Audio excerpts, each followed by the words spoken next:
I think it's really good to learn from a mentor. So getting around those kind of people that you can really grow and learn from, I think is really important. Hey there, business enthusiasts. Welcome to the Chills Podcast, brought to you by All Weather Roof. Because just like a sturdy roof, our conversations are built to last. I'm your host, Brent Loberg, and we're about to dive into the world of business, family, and the moments that give us those exhilarating chills.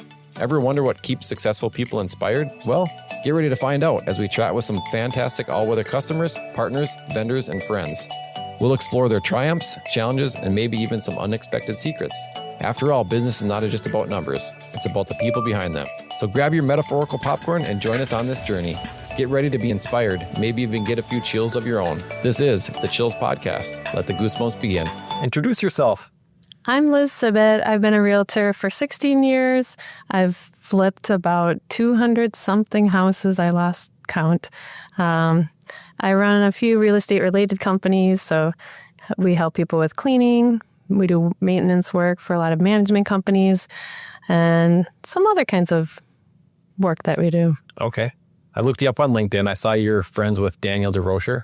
So he sold my wife and I our second home down in Egan. Oh, cool. Do you work with them or? Yes. Yep. Yeah, great people, Julie and Dan. So yeah, that's great. Yeah. So is that kind of, because that EXP, I see that's on their name now. Yeah. So what's that entity in the real estate world? So I had been with Keller Williams for 15 years, and then I've been at EXP for about a year and a half. So it's just one of the big real estate names. It's one of the fastest growing real estate companies. So it's a great place for people who are individuals like me or teams like they run. Mm-hmm. So you had a really good agent working for you. That's really great. Good. I recommend them all the time. That's awesome. Yeah, they're great. So right now you're from Andover. Is that where you grew up? No, I grew up in Brooklyn Park. Okay. And then just living in Andover temporarily in one of the luxury flips that I'm doing, but it's selling in a couple weeks. Okay. Do you get down and do the dirty work? Not so much. I used to many years ago as a landlord. I became a landlord first when I was 20 years old and then again at 21. So I was doing a lot of the work myself back then. Okay. But nowadays I do some of sorting. We do hoarder houses. So sometimes I'm sorting some of those items, what's going to get kept or donated. But I don't do a lot of work on site at the houses. Okay. So you do the hoard stuff. So you donate stuff, and then what do you do with the stuff you keep? Sell it typically, and then I'm planning to open an antique store because we have so many items. Yes. Really? So are you into antiques? I am a little bit, yeah. A little bit? So I grew up in Duluth, and my dad was an auctioneer, and his specialty was antiques. So I kind of know, but I've been out of it for so long. Yeah, so fun. It's just a fun part of history, and doing hoarder houses probably isn't the best for somebody like me that likes to keep items and sometimes decorate with some of the fun antiques in my own home. But yeah, it's pretty fun. Cool. So do you take some of the stuff from the hoarder house that you're flipping and use it back within the house when you're trying to sell it?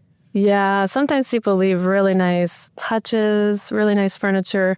I mean, I've got an open trailer that we use for the houses that was at a house. We bought a house that was owned by a contractor previously, so there were about a dozen ladders, a whole bunch of things like that. I got a really cool 1968 Ford LTD car that came with the house. Really? So there's been a lot of fun things that we've found, a lot of really old things from World War I and World War II, some really fun finds. So when you find these houses, so if it's a hoarder house, do you bid on the house and then you get everything that comes inside of it and the garage? Yeah, and I'm just kind of known as somebody that specializes in the hoarder houses. Okay. And a lot of realtors and flipper investor people have us clean out their hoarder houses also, so we can keep prices down by the items that we do donate or keep and sell. Okay. So what my wife and I and the kids have watched some of the hoarder shows, of course. Are they hard to come by? It doesn't seem like there's a lot of people that do this, or is there? There's a lot of hoarder houses. Okay. A lot more than people think. And then maybe since I get sent them so often, I feel like there's so many. But yeah, there's pretty extreme ones. And a lot of times we buy a house. And I think in the last few years, there's probably been at least 10 times when a house was in a family for 40 to 100 plus years. Okay. So then we find some items even from early 1900s, like really old items. So that's interesting too. Mm-hmm. But yeah, a lot of the houses don't have so many good items, but it's fun because most houses there'll be something that can be can be sold for a lot or donated. So you sell real estate and you also do the flipping and the hoarder stuff. Like what's kind of your main part of your business? The main part is restoring and rehabbing. I especially love working on older houses, preserving them.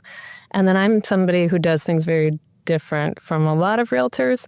So I primarily keep cabinetry in kitchens and bathrooms. So I don't throw a lot of things away. And that kind of surprises a lot of people, including some of the lenders that I've used.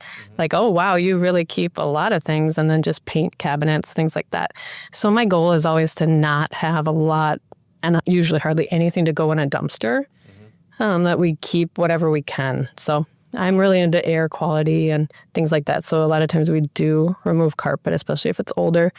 And I never put carpet back in houses for a lot of reasons. Okay. LVP, waterproof kind of flooring, life-proof, those kinds of types are types of flooring that we tend to put in. So that's something that's different. A lot of rehabbers just tear every kitchen out, tear every bathroom out, and I pretty rarely do unless we really have to. Yeah. Oh, that's kind of neat. We do the same thing with our roofs because you can utilize existing insulation. Why throw it out if it's still got good R value?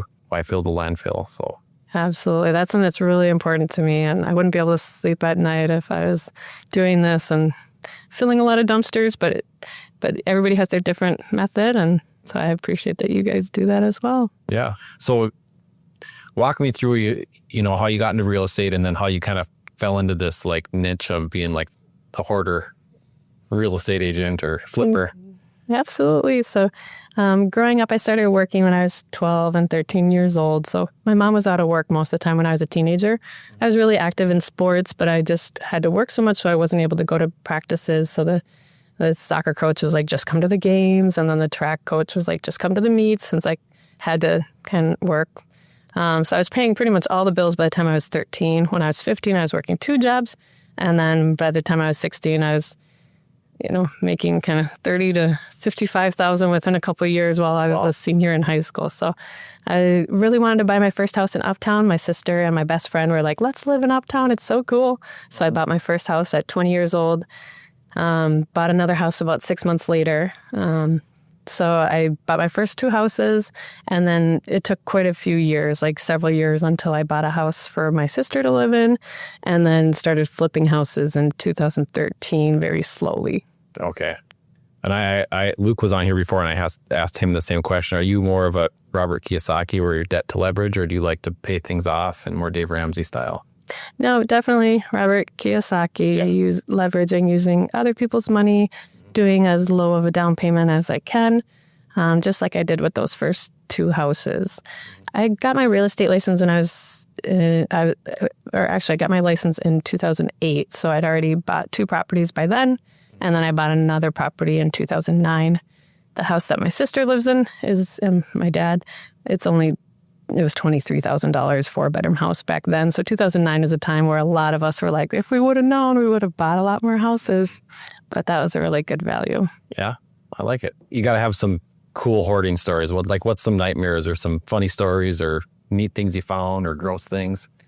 Yeah, there's it's sad sometimes. We've also specialized in houses that had a lot of cats. So one of the sad stories is that there was a house where I thought that the neighbors had said there were 35 cats that got taken out.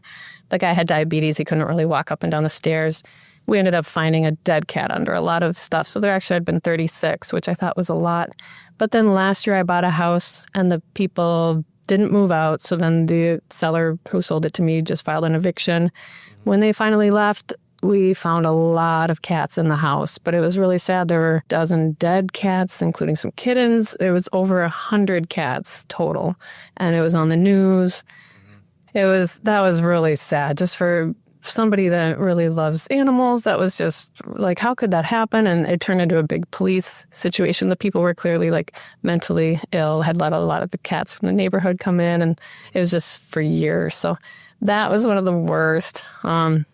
But then there's a lot of the kind of fun stories, getting a trailer that was worth some money, a really cool Ford L2D old historic car or old classic car.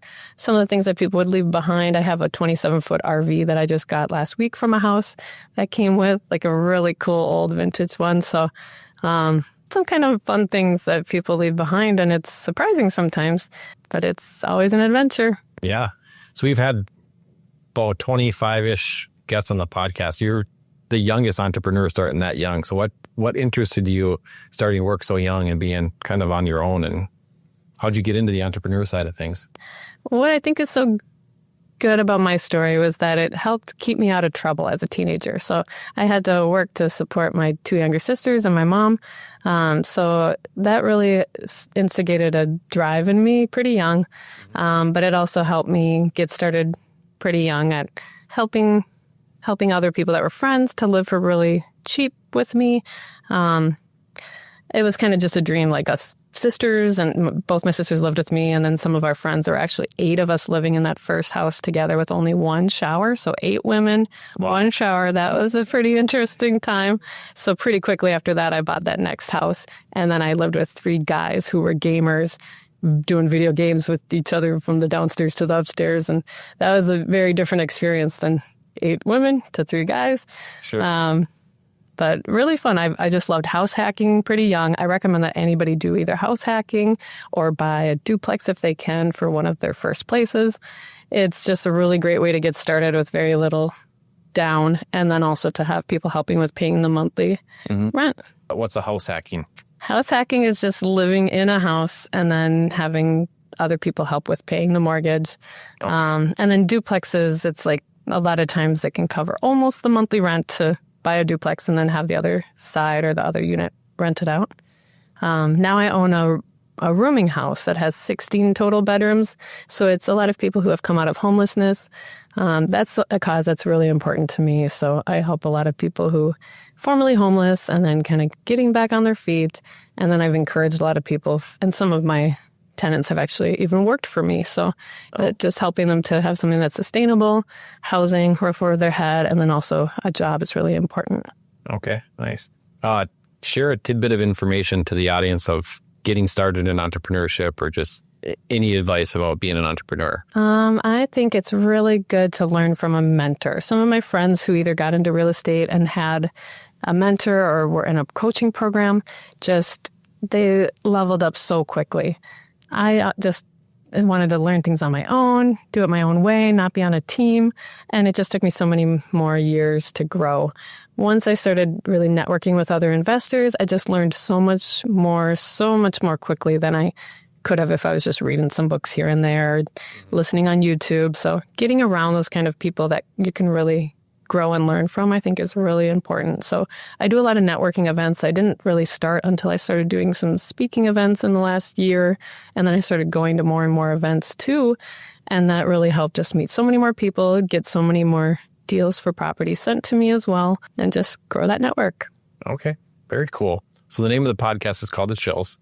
Yeah. What in your business gives you the chills, makes you those feel-good moments? For me as a realtor, helping people who also used to be formerly homeless, that's a really big thing for me. Like when I was going to school at the U of M, trying to get my mom's house out of foreclosure, just working so many jobs and being in school, I would sleep in my car, sleep on couches on campus. That was kind of a difficult time in my life. I had all my rooms rented out in both houses, and then I was working night shift at a group home.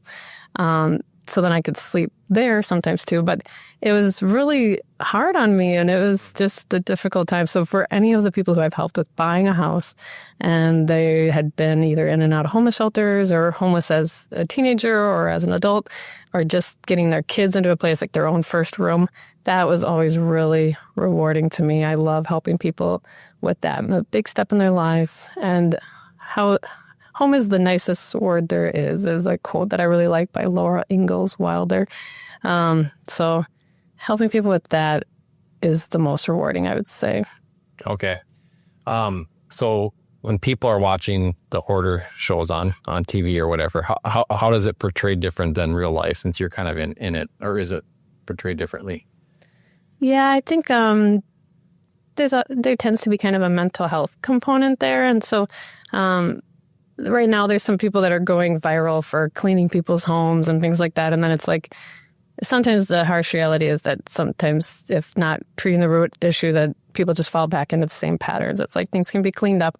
I know from relatives in my own family that it's kind of a long battle with that. So it's, it's fun. It's kind of like sensational sometimes, like, oh, look at these houses. Yeah. But a lot of people do live that way. It is sad, but so yeah, I think that I've seen some situations where people really either downsized or got into it. I've just seen a lot of people that have left a lot of things behind and they struggled a lot and then they go to therapy. I mean, there's been people who months later I was letting them still move stuff out, even though the prior owner evicted them. A lot of times it's rooted in some past issues. So it's fun to see sometimes that with some therapy and some help that people have been able to change their lives around. But sometimes they just go from house to house, bringing a lot of different things. And people kind of joke, I may be a little bit of a hoarder myself and getting some of these items and then moving them, or we don't sell them right away. So it's like, I need to get warehouse space. So my next venture might be getting commercial space, putting some of my businesses in them, starting to sell items instead of having so many storage pods. Yeah. We'll see. And is that where you're going to start your antique business? I think so. And I've been working on starting a nonprofit. So we really want to be able to help people who are coming out of homelessness, have like really cute rooms set up for their kids. There's a nonprofit called My First Bed where kids get stuffed animals and their first bed, and just really nice message that I want to kind of do something like that, but having it be furniture for their entire new place, nice items that they get for free. Okay. Bonus question for you. I heard you're a hurdler. You were a hurdler. I heard about you jumping over a baby gate. Yeah. Oh, yeah. Definitely. Yeah. Yep. So I was all conference hurdler. I jump over a lot of things in messy hoarder houses, like somebody on the podcast prior told you about, it sounds like. So yeah. Definitely. I'm pretty fast and good at hurdling. Pretty fast and agile. And you played soccer too? Yeah, I did soccer too. But I'm also, my claim to fame is being in some books with Tony Hawk. It's like a trio of books. But when I was a teenager, I was paid to be in some books. And then my little cousin brought them to the show and tell at school, like, my cousin's famous, and they're published nationwide. I taught skateboard lessons and snowboard lessons. That was one of the really fun jobs I had when I had 4 or 5 jobs at a time in college. Okay. So skateboarding lessons in the summer, snowboard lessons in the winter. And then at the end of every skateboard lesson session, at the end of the week, we'd do our tricks. And so it was, like, I was the only female skateboard instructor every time, but pretty fun to inspire some girls and some kids, and then sometimes there'd be adults at the skate camps, but a really fun job. Very cool. Where did you teach snowboarding at? At Buck Hill in Burnsville. Okay. That's a good hill. Fun spot, yeah? Yeah. I used to teach a mogul ski team at Spirit Mountain. Oh, cool. I grew up in Duluth and did moguls a little bit when I was younger, and then kind of moved into teaching. That's short period of time, but it's fun. Get little kids going and little hill rats and jumps and all that. So, and I think it's so good to have some kind of winter activity in Minnesota, especially when living here. Yeah, exactly. How do people get in touch with you? So people can call me, text me, contact me on LinkedIn. If anybody wants to invest or have us do cleaning for them, do maintenance work. We do maintenance work even for landlords. We fix appliances. We do snow removal, kind of a wide variety of things. Pretty much most things somebody would need with a house or duplex or apartment, we can help with.